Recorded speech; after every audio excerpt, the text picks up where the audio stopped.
Good evening, everyone, and welcome. My name is Erin Bartram.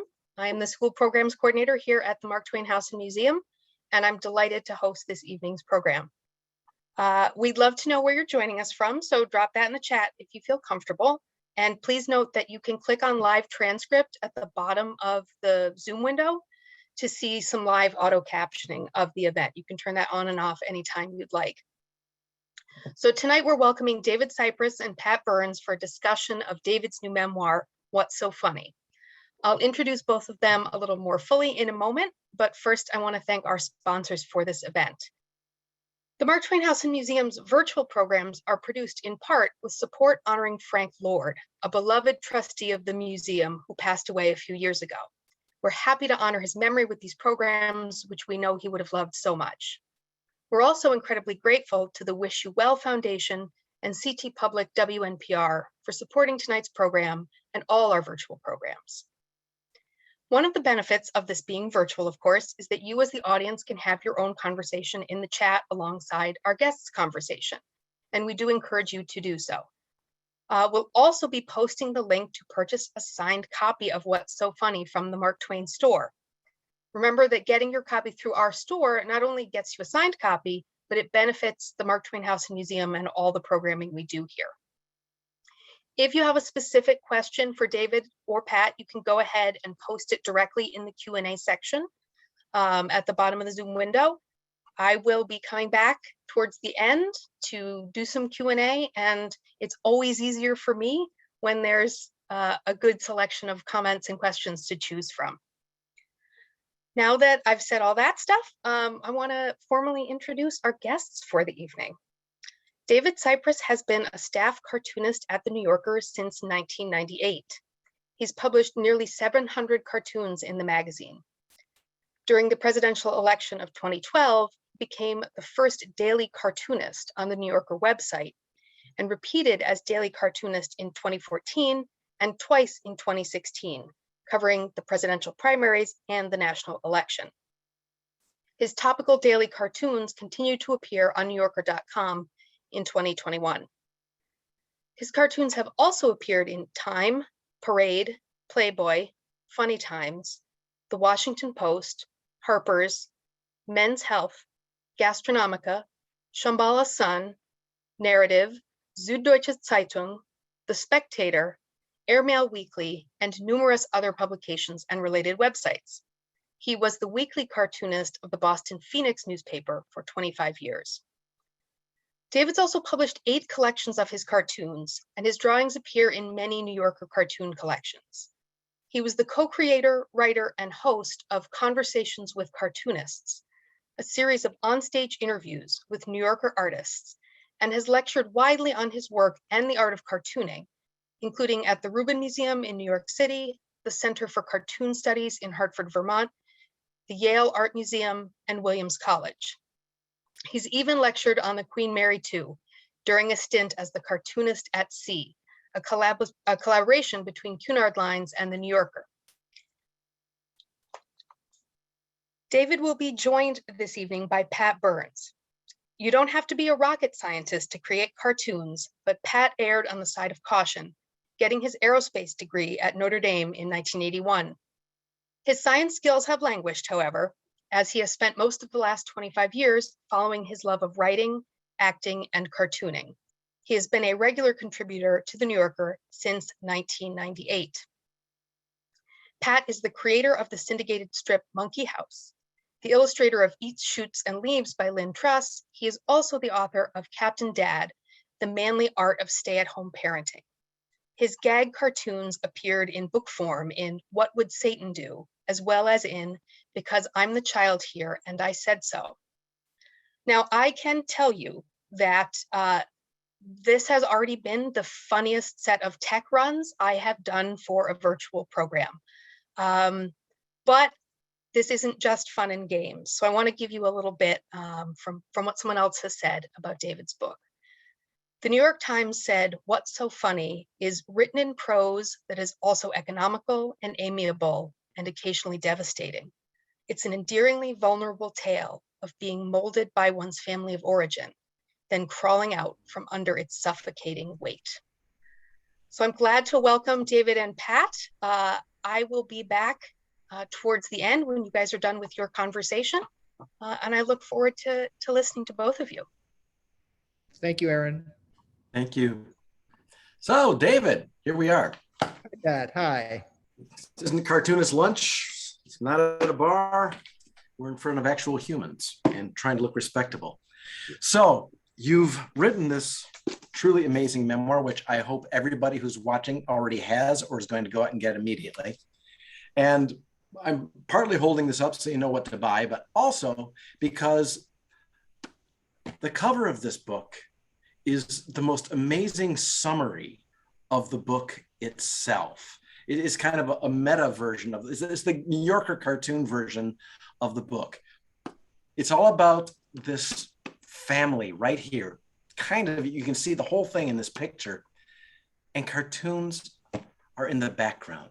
Can you, now that's my interpretation of your book through your cover.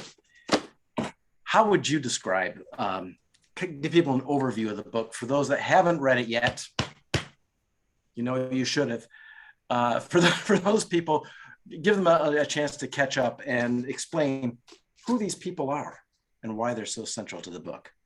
Yes, well, that photograph, actually, you're absolutely right. I chose it because in my mind, it does tell the whole story. And the story of the book is mainly about my family, my father, Nat, my mother, Estelle, and my sister, Linda, and how they shaped who I am.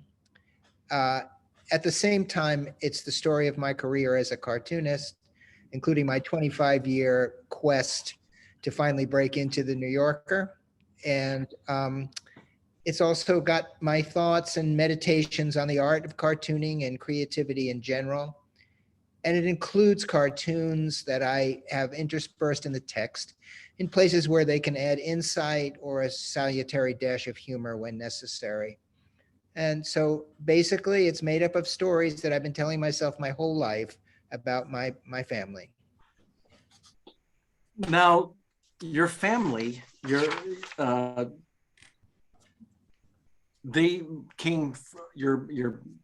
father's family came from Europe. When they come? My father came here in 1914, just a few months before the outbreak of World War I. He came from a town called Mischievous in the Ukraine, which we all know is having some difficulties at the moment. So yeah, he arrived in 1914. And well, something that seems to run parallel to your story is how he seems to have branched off from his own family, and there's a disconnect that you have a disconnection from his family and to largely to a lot of your roots. Did you find that seems to hang over you in the book? Well, in large part because my father he abandoned his family that he came to this country with, his mother and his siblings, for reasons that will always be shrouded in mystery, because my father would never reveal anything about that, or in general, anything about his time in the shtetl in the Ukraine or his time in living in poverty in Brooklyn. He just would not talk about that. And that secrecy just made me more and more determined to find out what I could, but not much information was available. But like me, in the end of the book, I realized that my father could only achieve his dream by stepping away from his family and freeing himself from their influence and their demands. So strangely, by the end of the book, I realized that he and I are similar in a way that I hadn't really thought of before. Yeah. When you have kids, the ones that are a lot like you, man, the tension is palpable. Not that I would know about such things. But, you know, that's true of cats also. I have 2 cats and the same thing is true. So one of them you're not like and you get along just fine with, and the other one? Yeah. Yeah. Well, the cats are a lot like kids because they all poop in a box, and at least that's what I'm told. So your mother and father both seem to have, I mean, they're wonderful characters, and I have great feeling for both of them. I mean, your mother is sounds like an absolute joy, and your father is a strong character, to put it mildly. And what makes them, great characters for like a cartoon book anyway, is they have catchphrases. Yeah. How about share a few as some of your favorites? Well, my father and I always, being a cartoonist, I've written 10,000, 20,000 captions, all of which are lines of dialogue. And so in the book, my favorite things to write were the parts that were dialogue, and especially the dialogue where in particular my father is speaking, because of the way he peppered everything he said with these aphorisms and sayings that he tended to always get a little wrong, like don't cry over water under the bridge, stuff like that. And some of them were just hilarious. At one point, he was trying to explain to me Christianity, which I was confused because as a Reformed Jewish family, we celebrated both Hanukkah and Christmas, and I found that extremely confusing. And one night I was taking a walk with him and he tried to explain things to me. And at one point I said, well, why did the Jews, why did they get so angry at Jesus? And he said, he got too big for his britches. And what I said in the book is that I understood because I had been reprimanded for that many, many times. Yeah, well, no one nailed you to a board. So you're one up. But I mean, his "Don't count your chickens" was one that just kept coming. My folks, hammered that into me a lot because I, like you, my folks, they very different, but they came up through the Depression, and me wanting to be a cartoonist was kind of a non-starter, and so I had to go and eventually disappoint my parents as well. But your mother, my mother was one that was like broken, but your mother always told you to be a good boy.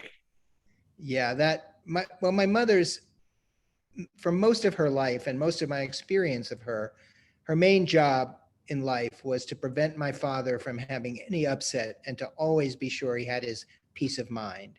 This was her job in life. And anything she could do to ensure that was, she would just go to any lengths.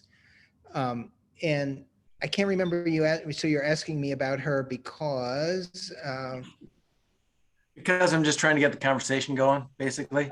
Just you can say anything you want about your mom. She's a wonderful character. So well, what was great about her was that at the end of her life, especially when she started to lose her memory, she turned into what I always will think of as the girl she was before she met my father, and she took on that big job of taking care of him. And she becomes very mischievous, very funny, and does all kinds of things to tease my father and get under his skin, which was incredibly surprising because that's not who she was for most of her life. She was a little tiny woman. She was about 4'9" tall, but she was a powerhouse, absolutely. A whole lot bigger than life. Yeah, the bits of her you really captured that toward the end, where she just like floated in like this little pixie and dropped her her little happy bomb, and yeah, that. Well, my father hated to make a spectacle of anything, and we used to go once or twice a month throughout my childhood to this restaurant called Gino's, which was an Italian red sauce restaurant across the street from my father's store on Lexington Avenue. And we were really regulars there for many, many years. And towards the end of my mother's life, we went there for dinner one night.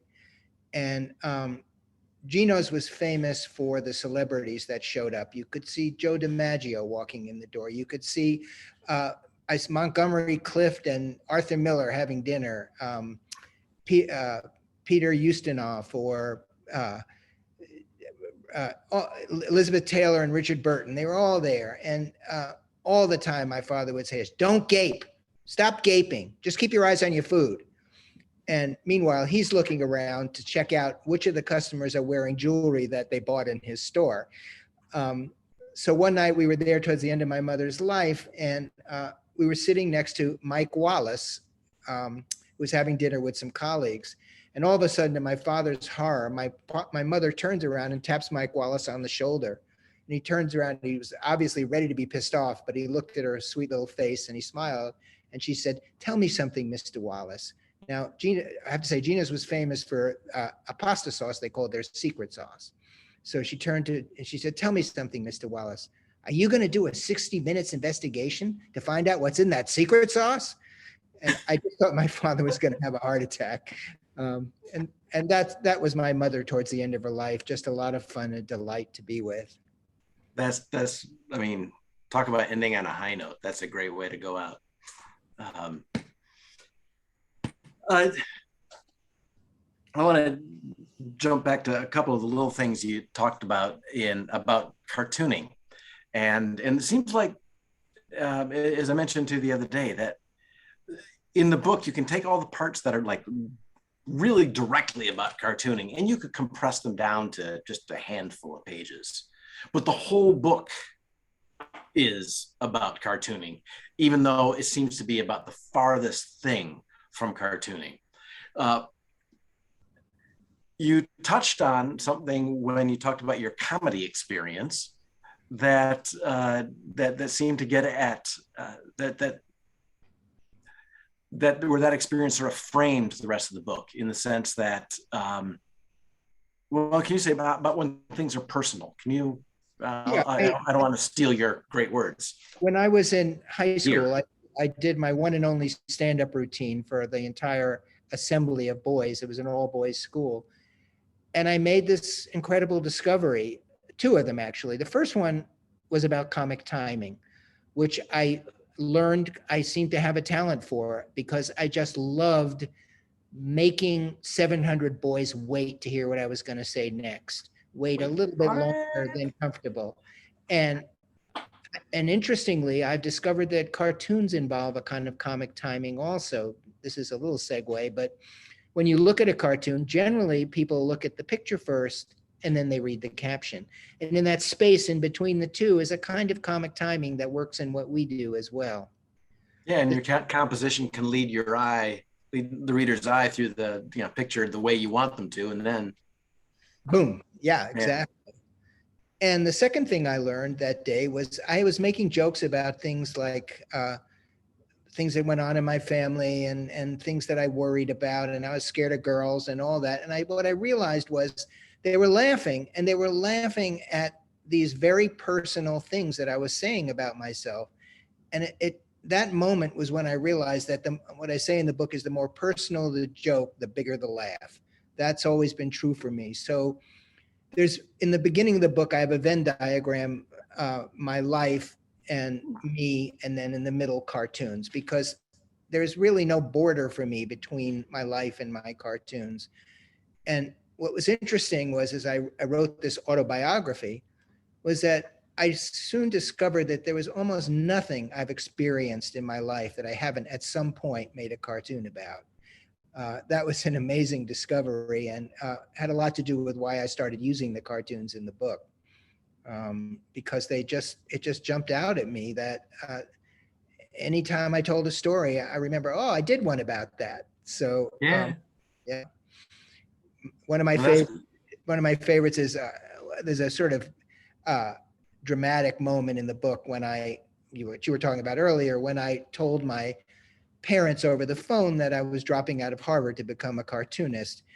And that was not a popular decision. In fact, the phone call ended with my father cursing me for the only time in his life. And we didn't speak for a very long time after that. And I was writing that and I thought, wait a second, I got a cartoon about that. I looked back and I found this cartoon I did several years ago. It's kind of an ancient setting. There's a father and a mother dressed in robes, and the father's holding an axe and the mother's holding some other implement like that. And everywhere around there are the carcasses of dead animals, the skeletons of dead animals. And the father's saying to the son, who's standing there with his backpack or his little sack, he's saying, with everything we sacrificed for you, you're quitting school? And so, or I should say the other way around. You're quitting school with everything we sacrificed for you? And that was that. There I had the cartoon to fit the situation. Now, well, what you did, I mean, you took a very uncomfortable circumstance and you put it into a cartoon, and suddenly everyone is in on your discomfort, but they're enjoying it. How does that work? Well, I think the biggest challenge for me at the beginning of writing this book was I wondered, how will I write about the difficult stuff that happened? Some of it's painful and some of it's pretty devastating. You write pretty brutally about a lot of it, and it's powerful. But I'm at heart, I'm a humorist. Funny is the most important thing to me. So the challenge was to find a way about how to write about those things, but not lose that tone of the book. Just as a little sidebar, after about a year and a half, I wrote a complete version of the book, and I showed it to my wife, and she jokes that she had to have 2 therapy sessions before she had the conversation with me, in which she said, "It's not good." And I said, "Why?" And she said, "It's not funny. It's not who you, excuse me, it's not who you are." And she was right. And that's when I got back into the book and discovered that the cartoons were the key, that I could use them to leaven those very serious situations so that they didn't become just devastating. And in a way, what I learned in the course of the book about myself, and then I hope the book that people get out of the book, is that creativity and humor in particular, they're really good ways to navigate those difficult things in life. I mean, I feel very lucky that I have this work, because I can take those things and turn them into something funny. I can turn scary things into something funny. I can turn things that make me angry into something funny. And it's not like that's therapy and that makes everything better, but it's a way to be hopeful. Because if I can make a cartoon about something and that wonderful thing happens when the idea pops into your head, I feel really hopeful and optimistic. I agree with all of that, except for the part where it's not like therapy. It is like therapy, because you gain an understanding of something that you're going through. And when you have that understanding, it not only makes it, easier to cope with that moment, and it not only does it make you more resilient, it helps you, with that relationship. It helps you understand your own place in that relationship, and so you can do it better next time, or at least adapt better next time. What you said about how that affects all of creativity, and particularly humor. Yeah, that's absolutely the case. I'm 100% behind that, and spent way too much time reading the science that says absolutely that's true. So I just have to say, Pat, that the difference between what we're talking about in therapy is you have to pay for therapy, and luckily we get paid for doing what we do. I have a lot of therapy in the book, actually. Yeah. There's, it is the great staging for a lot of your own insights. Where was I? Dang it! I had a thought that I wanted to mention, but it's lost. So, so another thing I was trying to get at, and it was kind of related. Where do those thoughts go when we lose them? That's what I'm wondering about. The lens filter. Are they waiting somewhere for us to find them again? I don't know. I see. This is what happens to me. We start talking about something like this, and some part of my brain is going, I think I can make a cartoon about this. And as soon as you said, you lost that thought, I'm thinking, a cartoon about losing a thought. And I promise you in a day or two, I'll have something about that. So. Part of me wants to go like, well, actually, it's your working memory. But and dang it, I just did it again. I just made myself lose a thought. So actually, it is, you're saying that, all right, you'll have a cartoon about this. Are you someone who, as I put it, you pick them up off the pavement when you have ideas for cartoons, or do you sit down and write stuff, or is it a combination of both? Because a lot of times you're talking about they come to you in life, and you go, oh, wait a minute, I better catch that.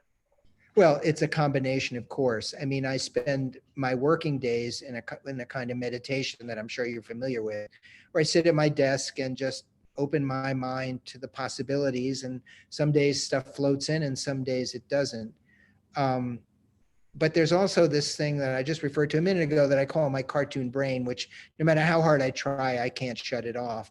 And so many of my cartoons, many of my favorites are moments that something popped into my head while I was doing something else, while I was out in the world. And this can also get me in a little bit of trouble. In the book, I talk about it as a kind of compulsion. And I make a parallel between my compulsion to think up cartoons and my father's compulsion, which also got him into some trouble, was to bargain in every situation. And a good example of my problem with this is, I can bring up my wife again. Several years ago, we were having a rather fierce argument about something. And at one point she looked at me and she said, David, you're not thinking up a cartoon right now, are you? Oh, no way. I'm not in any way thinking up a cartoon. And then about a month later, she opened the magazine and saw a couple having an argument. And the man is saying, well, if it doesn't matter who's right and who's wrong, why don't I be right and you be wrong? Which was my argument. Her thing all the time saying to me, it doesn't matter who's right. Why do you always have to be right? So there you have it. So I can get into trouble with that, but it's also a wonderful thing to have that option to always have a little part of you being creative and listening and observing what's said on the subway, what you read in the newspaper, always ready to find that caption in that cartoon. It's like being very, very present and slightly detached at the same time.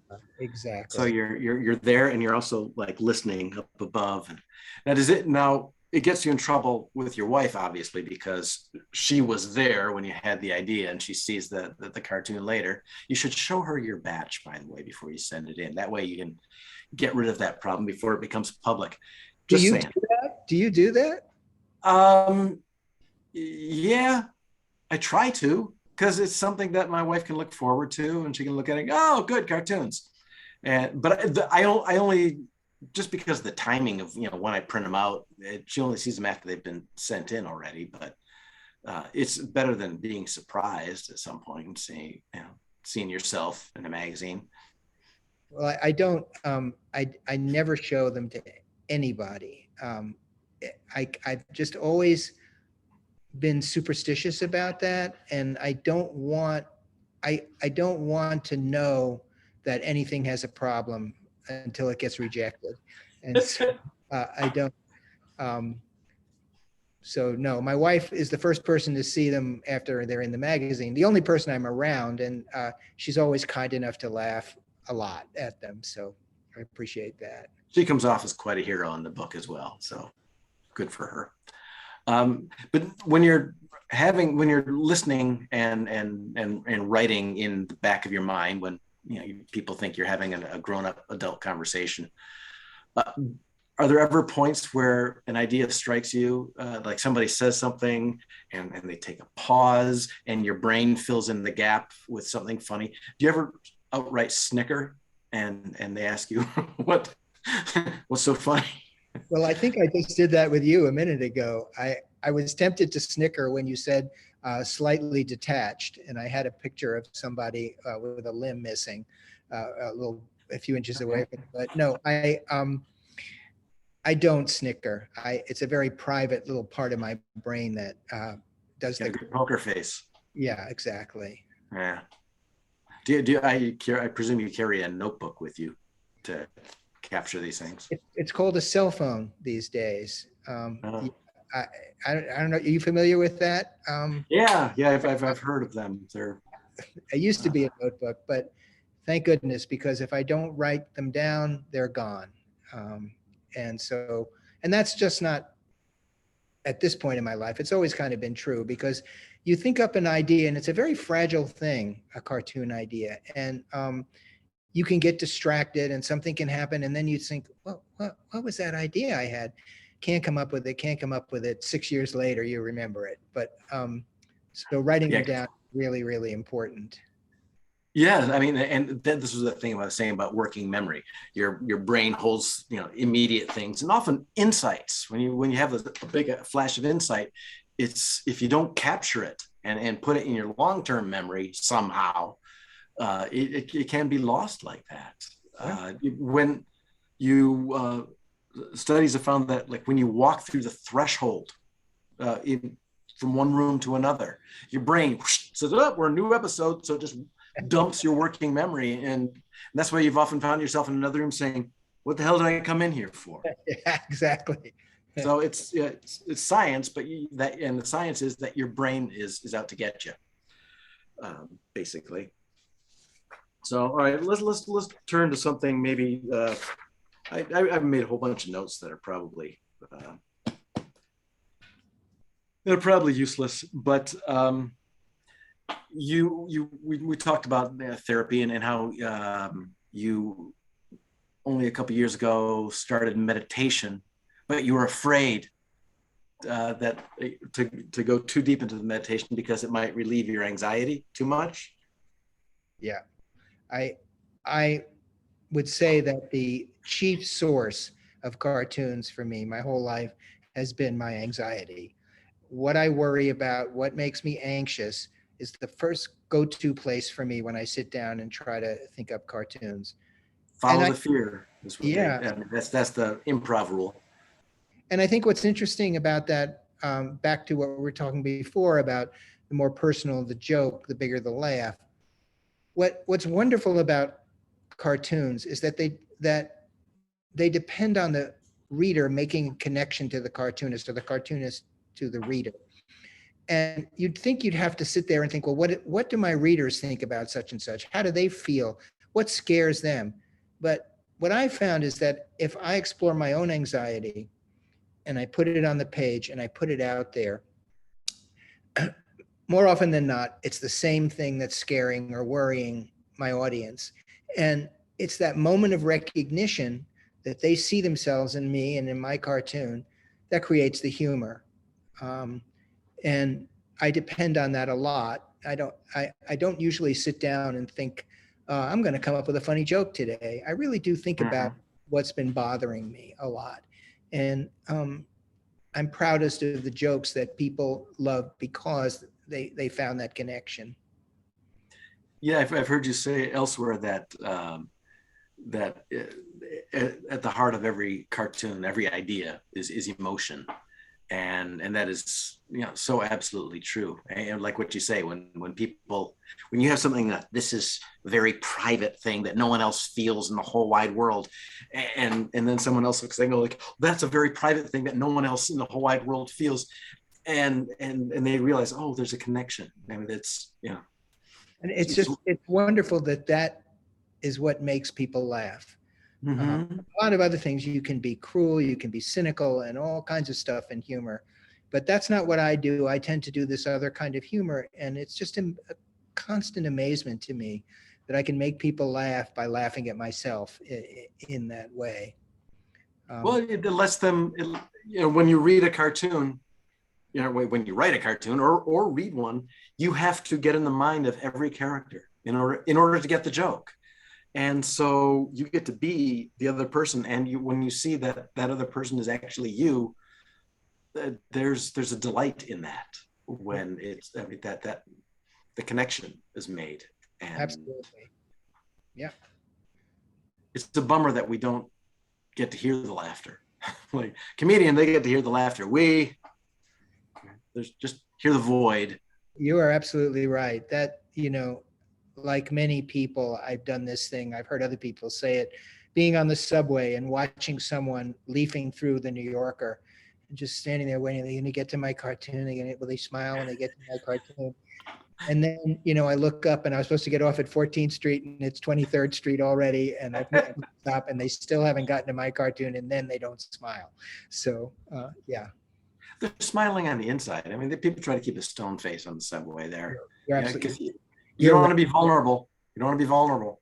You're right, Pat. Uh, anything I can do to help you feel better about that.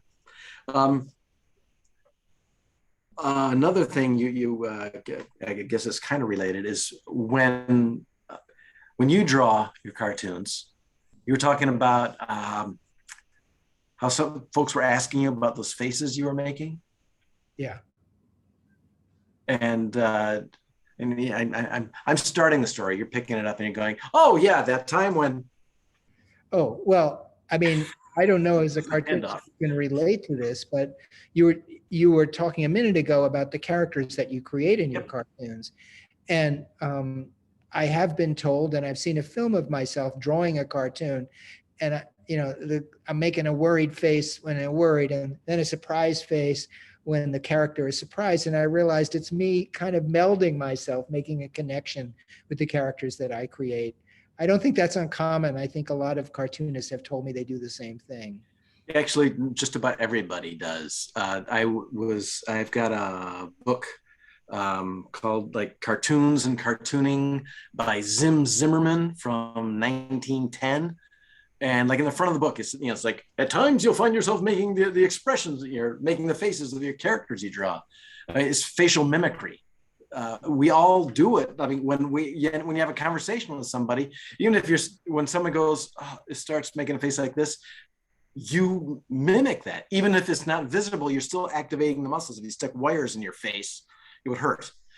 But beyond that, those wires could detect that your muscles were contracting the same way the other person is. And that's how you internalize that feeling. And that's why a lot of actors and actresses that were in Hollywood that were getting Botox weren't getting parts because they couldn't react in time. They couldn't feel the emotions as quickly because of the Botox. And so they have to go with the wrinkles and in order to get gigs. An interesting flip side of that is how we recreate those emotions on the face of the character. And I first learned about that actually in elementary school. A New Yorker cartoonist came to my elementary school and did a demonstration. Little did he know that there was a little boy in the audience who had already decided that he was going to be a New Yorker cartoonist. And he showed us, he drew circles and he showed how to make an angry face, how to make a surprised face, how to make a sad face, how to make a happy face. And I watched him do it and I thought, it's like a magic trick. It's the most amazing thing I've ever seen. And I really learned that day, those little simple things you can do with a couple of lines to create emotion. And afterwards I went up and shook his hand and said, I'm going to be a New Yorker cartoonist one day. So did you ever find him? When you was he still alive? Were you able to? I don't know who he was. I can't remember, but that was a really. Sam would have known. Sam would know. I mean, I wanted to be a cartoonist from the time I was about 8 years old, and I wanted to be a New Yorker cartoonist because the magazine would come every week, and I started drawing cartoons, and then I would cut them out. And when my mother was done with the magazine, I would take my cutout cartoons and I'd scotch tape them into the magazine over the Steigs and the Sogolos and people like that. So that I had David Sipress was already in the New Yorker. So meeting this guy that day was just, I'm sad I don't know who he was, but it was a real thrill for me because I'd already made that my life's ambition. Wow, that's amazing. I mean, it's fabulous. And I knew I wanted to be a cartoonist, but I didn't know that it was actually a thing you could do. In Detroit, what do we know? So, well, I'm not there anymore, but still, what do I know in Chicago? We're beginning to draw short on the time, and we're gonna where we're supposed to turn it over to questions, but your story covers your family and just like various hardships and travails and how that shaped you as a cartoonist and how well let's take a stop on the way.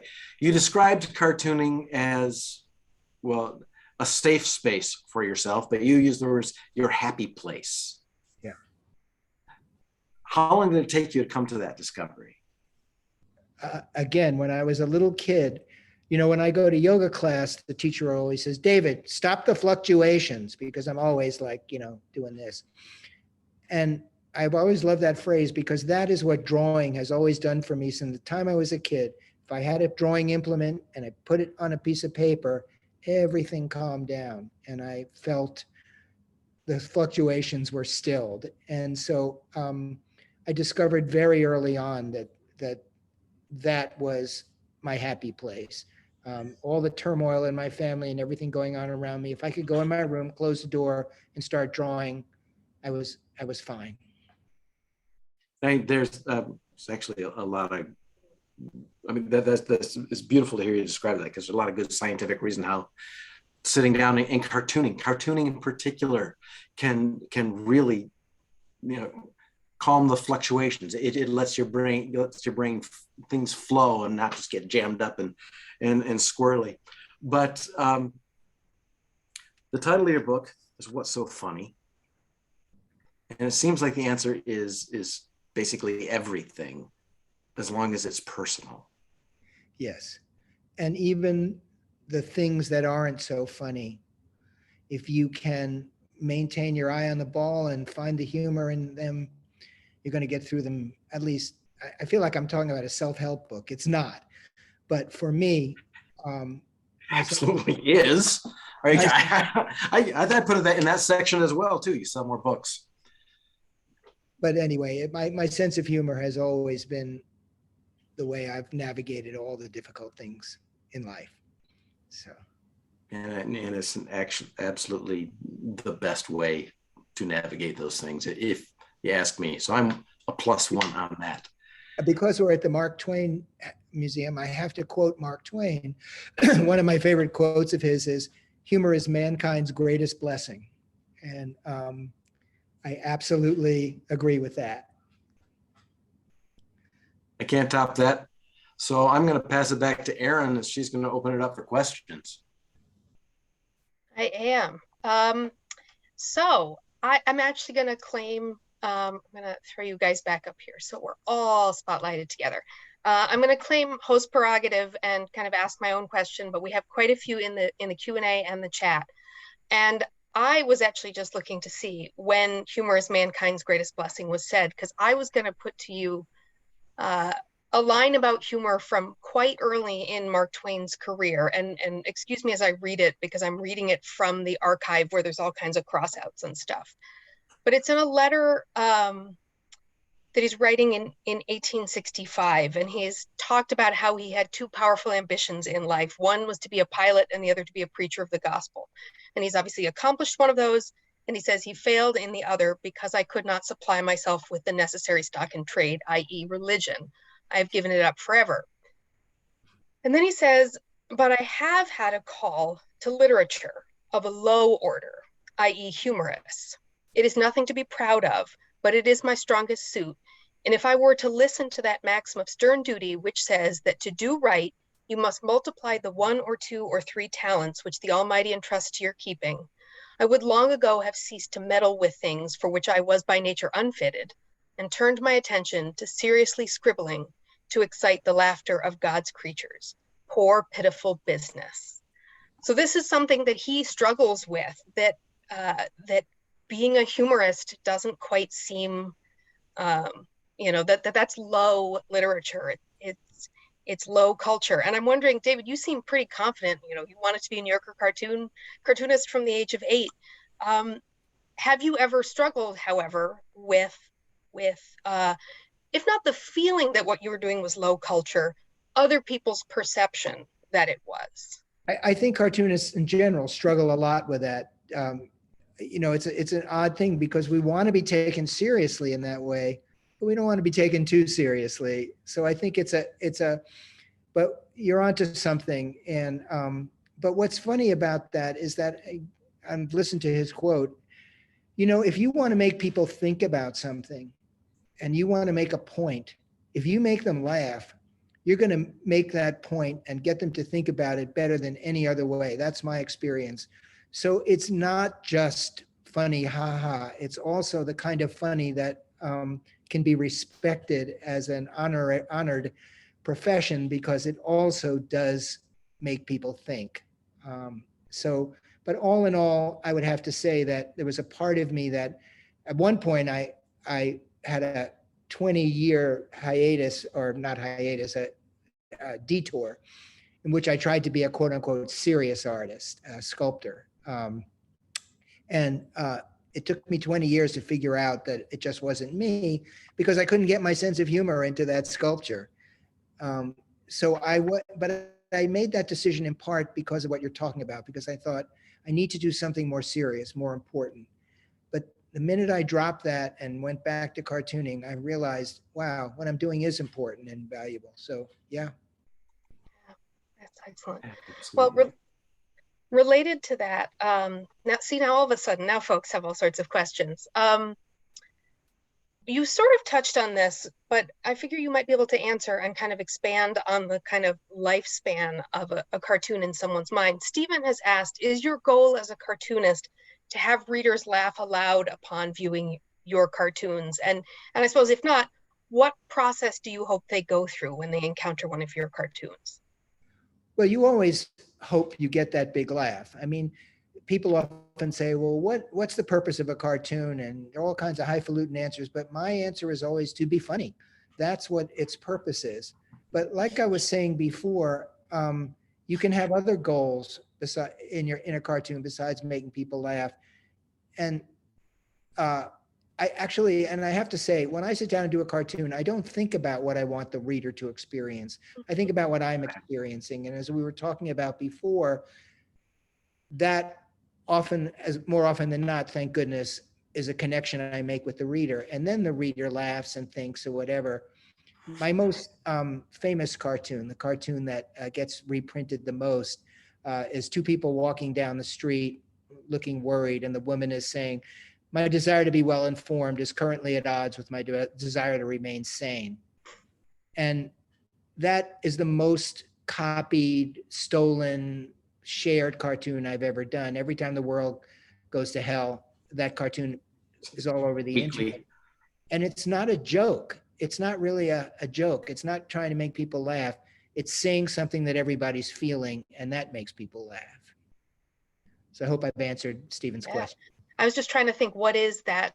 What is the emotion that I feel, that sort of like laughing and crying on the inside all at the same time? And maybe connection. You can make you feel less alone, to have that confirmed. Yeah. Well, and related to that, someone was asking, I think it was in the chat, I'm going to go bring it up. Someone actually asked, I think thinking about pre-pandemic and now, whether there's any sense of collegiality among New Yorker cartoonists, or is everybody kind of working in their own little silo? That's interesting. I think, yes, there's a lot less collegiality, but only being enforced by the situation. New Yorker cartoonists are incredibly collegial. For many, many years, in all of my experience, there was something called a cartoon lunch, which happened after you brought in your work and you suffered through the editor rejecting everything in person. And then everybody would go out to lunch. In the old days, before the magazine moved down to the World Trade Center, we used to go to a French restaurant in the theater district called the Pergola des Artistes, which we loved because it was cheap and they had a free glass of wine. And all the cartoonists would sit around 20, 30 people at a table. And what I always found very moving about it was that in spite of the fact that our field is so competitive and there's so few slots, everybody's willing to help everybody else out. Everybody's willing to look at your batch and say, there's a reason you could there's a way you can make this one better. And as I said before, I've been in the art world and stuff. I've never come across a more collegial, generous group than cartoonists. And I miss those days, but because of COVID, we don't even go into the magazine anymore. At least I don't. It's not necessary. You can email everything in every week, but I do miss those days, and I hope they come back at some point. That's actually really lovely to hear that the ability to look at someone else's caption and just what if this word can just tighten it up a little. It's for the love of the work. Yeah. The people, you don't become a cartoonist by going like to the high school career fair. You become a cartoonist because you can't not be one. Yeah. And you quickly, and especially and it's true, like among the New Yorker folks, but fairly true across the rest of cartooning, ink is thicker than water. Really, I like that. Fun. That's lovely. Well, then I suppose you talked a little bit about this just now, David, and this is kind of a question for both of you. Someone named Bob Englehart, who I think may have something in common with you, asked, do you go into the mag with a batch of cartoons every week? Describe the process of selling a cartoon. So maybe it's the same for both of you, maybe it's different. Well, things are a little different now. In the old days, everybody went in person, or a lot of people did. But the process, some things about the process have remained unchanged. There's an expectation that you'll hand in 10 or so rough drawings every week, week after week, month after month, year after year. And then you wait. And what happens in that waiting time is that the cartoon editor, who is today Emma Allen, goes through your batch and all the other 1,000 cartoons that she sees and chooses, I think, probably 50 or 60. And on Wednesday, the cartoons go in on Tuesday. On Wednesday, she brings them to the decider, David Remnick, the editor of the magazine, and he picks which cartoons go and which ones don't. And then you sit there on Friday, twiddling your thumbs, waiting for the email to find out whether or not you sold one. And once in a while you sell one, and that's really great. But most of the time you're left with a lot of rejections. And that process fundamentally hasn't changed since I started. It's just the physical act of going in and sit with the editor doesn't happen right now. At least maybe it will start again in the future. Yeah. Let's see, what else? We had several things in here. Well, so someone was asking, and I would be interested for both of you, do you remember your first cartoon that got into the New Yorker? It's in my book. I sure do. And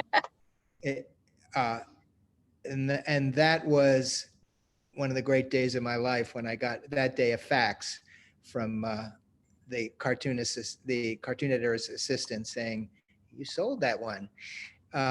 After 25 years of trying and being rejected, that was a moment I'll never forget. And the cartoon is a meditation class, a bunch of students and a guru at the front and on the blackboard, it says "The Journey to Enlightenment."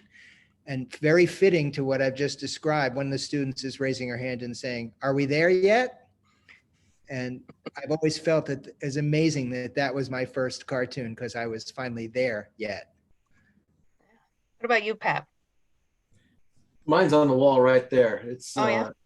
It's a couple of stick figure models. I mean, the skinny fashion models in a changing room, and one of them saying, "I'm so hungry I could eat half a sandwich." I love that one. I love that one. And that was I had taken a lot of years off not submitting, because I tried submitting in my early 20s, and I stopped myself because it's like, I don't have a voice. I don't have a consistent style. I don't have, the essence of me, of who I want to be. And so I took some years, and I was working in advertising, doing comedy, and finally I, said, all right, I got to get out of advertising. And I went into voiceover to pay my bills so I could, eat. And that I figured that would give me time to work on the cartooning. And it was several years into that before I hit a point where I was ready. And it was after a number of comedy projects and things. And I said, all right, I'm ready. I've done all this. My drawing style had gelled into something, and so it was a week before my 39th birthday. Well, just speaking on this topic, I noticed in the chat someone asking, did my parents live long enough to know my success? And that is a story for another little story about my first cartoon, which was I sold it in October. And little did I know, something Pat and I know very well, just because you sell a cartoon one week doesn't mean it's going to come out the next or maybe anytime soon. So as soon as I sold the cartoon, the first person I called was my wife, and then I excitedly called my father. And so he seemed somewhat mildly proud of me. And but what happened was that a week went by, another week went by, and my father kept calling and he said, "I got my New Yorker. You're not in there." And then after about a month and a half, he was saying, "Are you really sure you sold that cartoon?" And then the sad thing is that my father died at the end of December, and my cartoon didn't come out till the following July. So he never got to see it. Oh my God. So that's another reason I always remember my first cartoon. Oh gosh. But good for people to be aware of how long the editorial process and how far in advance this stuff is getting worked on. Bob asked another question, and I'm going to kind of piggyback on it a little. He asked, which is something you've probably both been asked many times, what advice would you give a young budding cartoonist?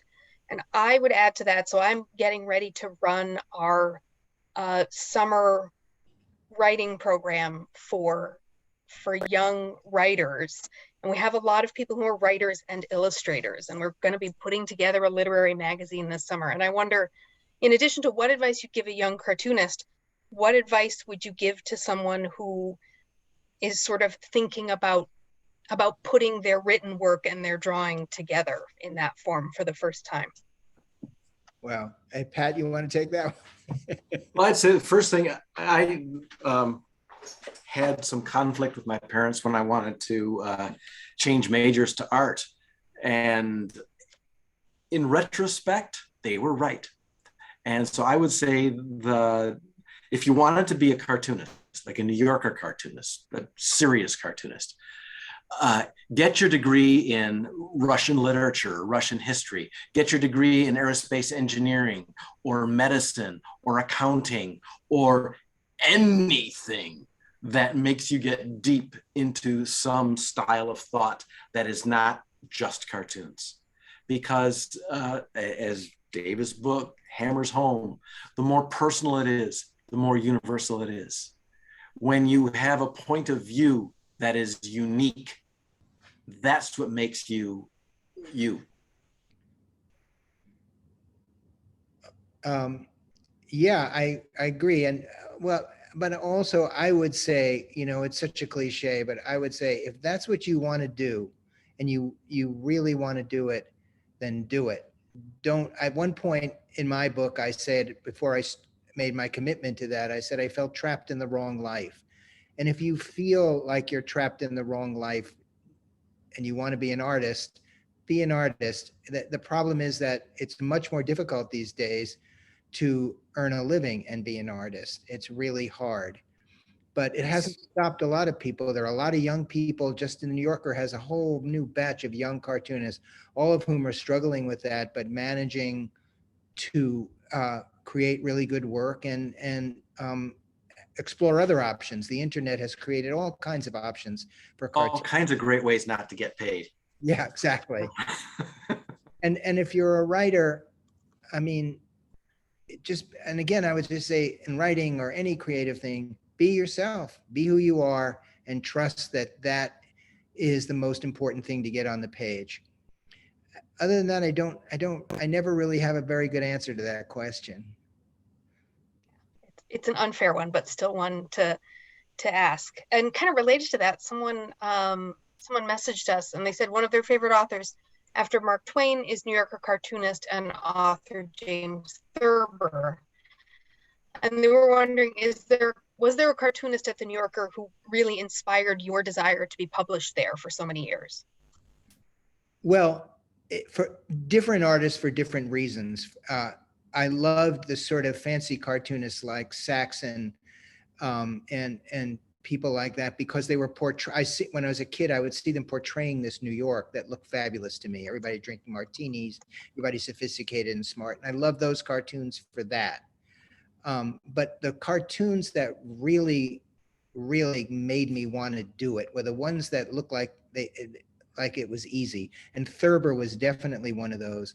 Any of the cartoonists who drew simple line drawings, I just thought, I can do that. And that I was inspired that way. The one artist, and every cartoonist pretty much says this, who made me really want to do it was Saul Steinberg, because he showed me what you could do with a line, how a line could be this magic thing that could change and do all kinds of things. And I really was fascinated with him from the time I was a kid, and he's still my favorite artist ever in the magazine. Pat, I'm happy to hear it. Were there any particular inspirations for you? Well, I didn't come on to the New Yorker until I'd seen the cartoons. I didn't know where they were from, but I was gag cartooning was always my my calling.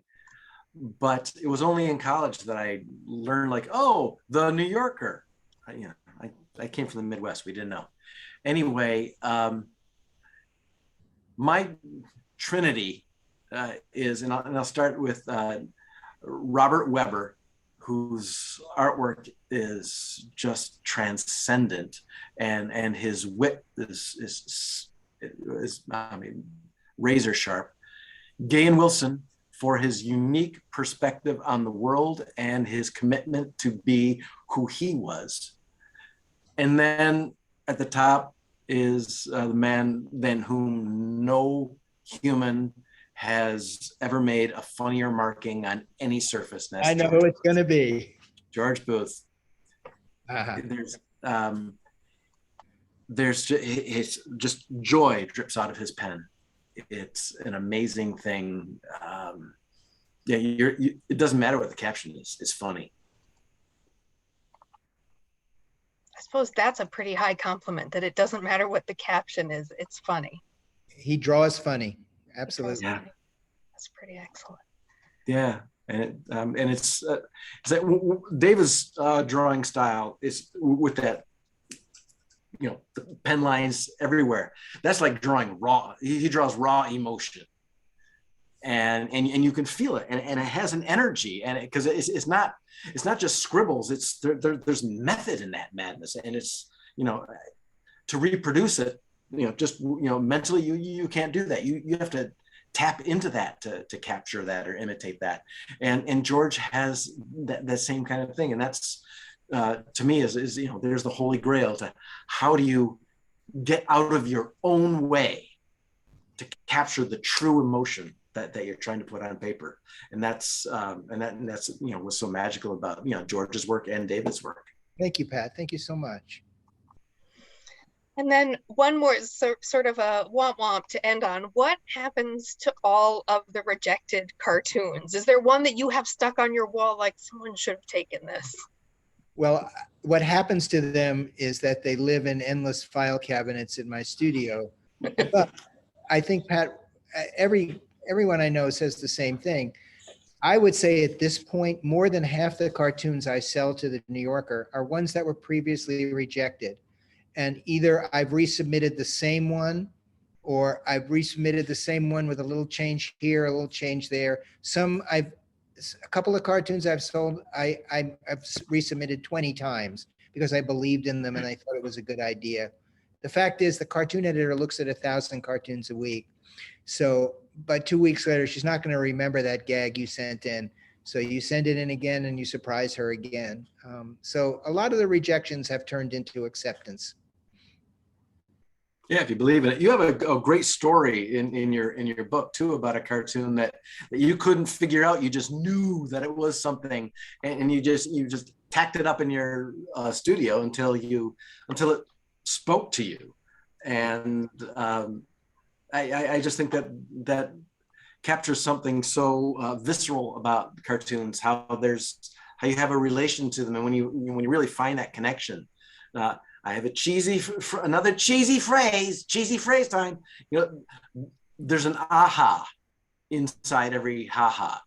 And actually there's back to science. A humorous insight activates more of your brain than a non-humorous insight. And that humorous insight, the humor part of it, is what can make that realization, make you feel more connected to that realization, more emotionally invested in it. So it's Aaron, I think you'd agree with me that there's an aha inside the haha is Mark Twain worthy. I really think so. It is, it's a real concise, pithy description. Although when you said science and you started saying humorous, I thought you meant, I was like, you mean humorist? I wondered where it was going for a moment. Well, this is, and I think everything we've sort of talked about tonight, that's why I'm glad you brought up some of Twain's later writing, because his earlier anxiety about whether humor was a worthy form. As someone who, grew up in Connecticut in a place where a lot of city people spent time, the library discard bin for magazines was full of New Yorkers. So for me, it was a magazine that was just, it was like the tribbles of the periodical world. It was just everywhere. But where does every kid start with the New Yorker? Maybe some of you started with Shouts and Murmurs, great for you. But we start with the cartoons. And there is nothing wrong, and in fact, many things right with the immediate accessibility of the aha and the haha in those cartoons. So it's been really wonderful listening to both of you talk about this craft and this process, and how much of you, the person, is in all of this that you create. That's so central to that. So thank you both for being here and sharing these insights with us. I know folks have already expressed how much they've enjoyed it in the comments. And again, thanks to everybody for joining us this evening. If you joined us late or you want to rewatch bits of it, give us a little bit in the morning and we'll pop this up on YouTube for you to see. All of our virtual author conversations are posted on our website and available for you to watch whenever you'd like. Check out all of our other events on our events page. We have lots of virtual stuff, lots of in-person stuff, and as the result of some really wonderful grant money we've gotten, the ability to do hybrid stuff. So we're going to soon have live author interviews that'll also be live streamed. So take that, C-SPAN, we're coming for you. So thank you again for being here. If those of you who have not yet purchased your book through the store, I don't really know what you're waiting for, but the link is in the chat. If you lose it, you can find it on our website, marktwainhouse.org. And also Saturday, if you're in Connecticut, is Tom Sawyer Day. Discounted admissions, live music, and artist demonstrations from a whole bunch of the printmakers whose art we have on display in the museum. Yes, fence painting for everyone. One of my favorite illustration stories, that the poor illustrator for Tom Sawyer, Mark Twain changed that scene after he'd illustrated it. So it was a split rail fence when True Williams got it. He didn't just not illustrate it right. So one of those things where he's making 200 illustrations and Mark Twain can't even just keep the draft the same for him. So please do come join us at the house this weekend or any day. We are open 7 days a week. So thanks again to Pat and David, and I hope everyone has a wonderful evening. Thank you. Bye. Thank you. Goodbye.